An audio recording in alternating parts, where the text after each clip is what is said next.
بسم اللہ الرحمن الرحیم۔ السلام علیکم پیارے دوستو۔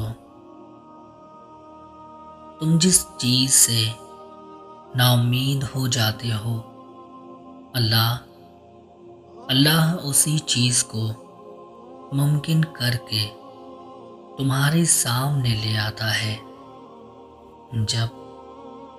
جب وہ کن کہتا ہے۔ لوگوں کے رویے کی شکایت دوسرے لوگوں سے مت کرو، بے شک تمہارا رب سب جانتا ہے۔ امام شافعی رحمۃ اللہ تعالی علیہ فرماتے ہیں، قرآن پاک میں ایک ایسی آیت بھی ہے جو ظالم کے دل میں تیر اور مظلوم کے دل پر رکھا ہوا مرہم ہے۔ سننے والوں نے پوچھا، حضرت وہ کون سی ہے؟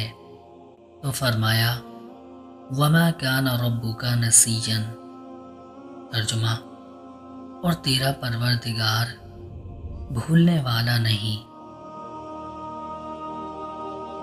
حقیقت یہ ہے کہ اگر کوئی تقوی اور صبر سے کام لے تو اللہ کے ہاں ایسے نیک لوگوں کا اجر مارا نہیں جاتا۔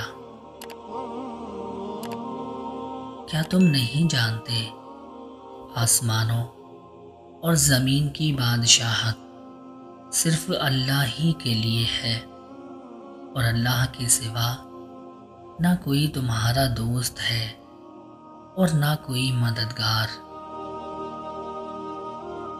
وَمَا الْحَيَاةُ الدُّنْيَا فِي الْآخِرَةِ إِلَّا مَتَاعٌ، دنیا کی زندگی آخرت کے مقابلے میں ایک متاع قلیل کے سوا کچھ بھی نہیں۔ اس سے بڑی اور فخر کی بات کیا ہوگی کہ اللہ پاک نے ہمیں حضور اکرم صلی اللہ تعالی علیہ وسلم کی امت میں پیدا فرمایا۔ اسلام اتنا خوبصورت مذہب ہے کہ مسکرانے پر بھی آپ کو اجر ملتا ہے، اور یہاں تک کہ غصے کی حالت میں خاموش رہنے پر بھی۔ جو کسی کا برا نہیں چاہتے ان کے ساتھ کوئی برا نہیں کر سکتا، یہ میرے رب کا وعدہ ہے۔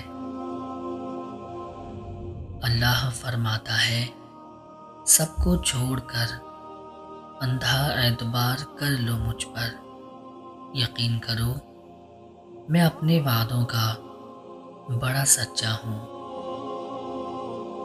اے خدا، مجھ کو تو عطا کر دے ایسی دولت میں جہاں بھی رہوں میرے کردار سے خوشبو آئے۔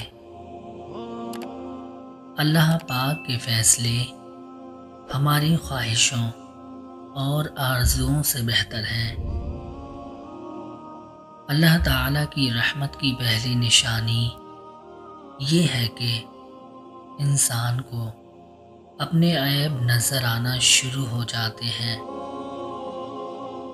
سر جھکانے کا سلیقہ بھی نہیں، نماز پڑھنے کا طریقہ بھی نہیں، سر جھکانے کا سلیقہ بھی نہیں، نماز پڑھنے کا طریقہ بھی نہیں، مگر تو جانتا ہے میرے مولا، میں باغی نہیں۔ جو اللہ پر یقین رکھتے ہیں اللہ ان کے لیے وسیلہ بنا ہی دیتا ہے۔